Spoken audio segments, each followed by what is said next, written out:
RSS એ ભ્રષ્ટાચારના વિરોધી છે એવી વાત ભુજ ખાતે અખિલ ભારતીય રાષ્ટ્રીય સ્વયં સંઘની કાર્યકારી બેઠક દરમિયાન સંઘના વરિષ્ઠ પદાધિકારીએ પત્રકાર પરિષદમાં ઉચ્ચારી હતી અને ભ્રષ્ટાચાર ન જોઈએ તેવી હિમાયત કરી.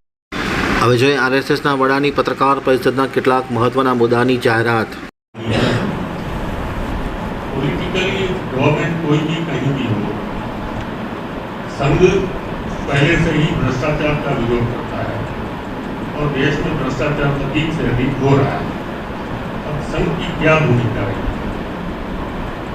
भ्रष्टाचार हो रहा है ऐसे सामने आएगा तो कोई आंदोलन करता. अन्ना हजारे ने आंदोलन किया, स्वयं सेवकों ने समर्थन किया. कोई ऐसे विषय आता है तो देखेंगे. भ्रष्टाचार के संदर्भ में कोई विषय से सामने किसी ने लाया है तो एक स्वयंसेवकों ने ऐसे विषयों के संदर्भ में जागरूक भी है, नहीं करते ऐसे नहीं है. तो ऐसे कोई विषय किसी ने आरोप लगा दिया है उससे हो गया, वो तो देखिए राजनीतिक क्षेत्र में एक दूसरे के ऊपर आरोप लगाते हैं, हम उसमें नहीं जाते. सामाजिक दृष्टि से Anna Hazare was not a political, Jayaprakash Narayan ji ने विषय स्वयंसेवकों के साथ में रहे. कोई पॉलिटिकल लीडर एक दूसरे को बताता है उसमें संघ नहीं पड़ता क्योंकि वो पॉलिटिकल वन अपमनशिप है, उसमें हम नहीं पढ़ते. कच्छ सरहदी विस्तार है, कच्छ सरहदी विस्तार है और सरहद पे सरहद खाली हो रही है और हिंदू की बस्ती पे घट रही है.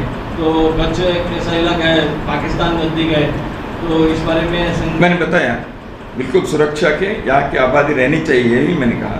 इस आबादी को रहने के लिए बाकी समाज के भी सहयोग चाहिए, इसलिए हम समाज के जागरण भी करते हैं. कुछ समय पहले हमने सरहद को प्रणाम ऐसे एक कार्यक्रम किया. देश भर के उदाहरण के लिए मध्य प्रदेश, आंध्र प्रदेश, कर्नाटक, उनको कोई बॉर्डर नहीं है, लेकिन वहाँ के नौजवानों को बॉर्डर की स्थिति ध्यान में आए, इसलिए हर राज्य के हर जिले के 10-10 युवकों को हमने सेलेक्ट करके सरहद को प्रणाम करके 3 दिन का कार्यक्रम किया ताकि सरहद पर आए और यहाँ के लोगों को बताएं हम आपके साथ हैं. ऐसे कार्यक्रम हमने किया है और ऐसे करते भी रहते हैं. जैसे मैंने कहा सीमा बिल्कुल आपने ठीक कहा, सरहद से जनता नागरिक वहाँ से खाली नहीं होने चाहिए. इस दृष्टि से हमारी भी चिंता है और हमारी सीमा जन कल्याण समिति, सीमा जागरण मंच इस विषय के बारे में विशेष रूप से ध्यान देकर वहाँ के लोग वहाँ रहने के लिए जो आवश्यकता है वो करने के लिए हमारे प्रयत्न हैं. पर्यावरण रक्षा की बात की, एक के बाद एक मेरा एक ही प्रश्न है, वो पॉलीथीन का जो उपयोग है, तो पॉलीथीन के उपयोग में तो यहाँ पे तो सब जगह मिलता है, तो सरकार ही उसकी फैक्ट्री पर बैन क्यों नहीं लगाती? यहाँ जो लगाने चाहिए, जहाँ लगाया है हमने समर्थन किया है, लगाए, अच्छी बात है.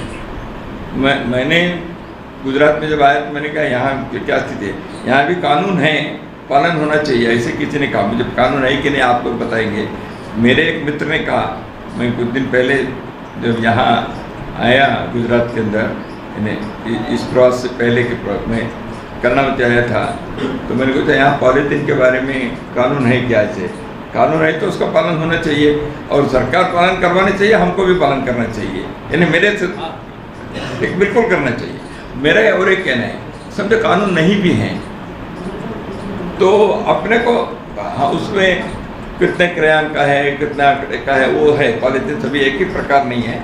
सिंगल यूज जो होता है उसका पहले इसमें उसको रोकना चाहिए. इसलिए एक सिंपल है, देखिए अभी मंदिर में अब फूल के लिए बाकी चलिए वही पॉलीथीन सभी उपयोग करते हैं, हम भी करते हैं, मैं भी करता होगा. इसलिए ऐसे चीज़ों को हमें पहले अपने से होकर उसको रोकना चाहिए. स्वयं सरकार कानून भी बनाए, हमारा समर्थन है, स्वागत है. राष्ट्रीय पार्टियों की मैं बात कर रहा हूँ, तो एक्चुअल पॉलिटिकल हिसाब से आपने कौन सी चर्चा की? हम पॉलिटिकल चर्चा अभी कोई करने का विषय ही नहीं है, यहाँ हमने वैसे किए भी नहीं है. पॉलिटिकल चर्चा करने के कोई ऐसा इश्यू भी हमारे सामने अभी नहीं है. पॉलिटिकल विषय की चर्चा संघ ने, पॉलिटिकल विषय ने कौन से पॉलिटिकल विषय हैं? देखिए मणिपुर की स्थिति क्या है, थोड़ा सा हमने चर्चा की.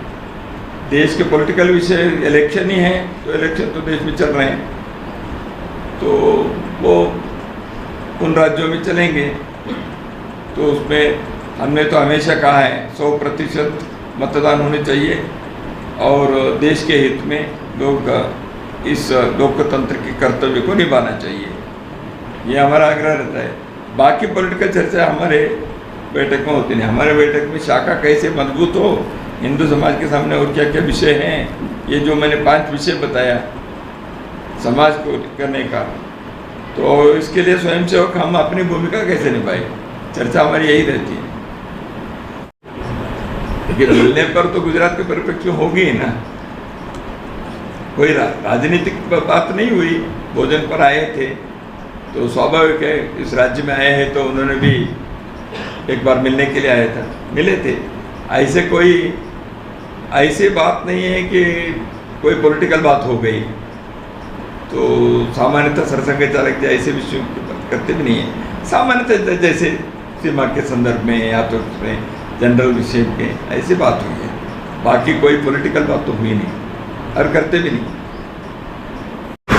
દીપાવલી અને નૂતન વર્ષના તહેવારને લઈને સેમ્સ કેકી બેકી દ્વારા ખાસ કરીને હોમમેડ્સની ચોકલેટ અને કૂકીઝમાં અનેકવિધ શ્રેણીઓ ઉપલબ્ધ બનાવવામાં આવી છે।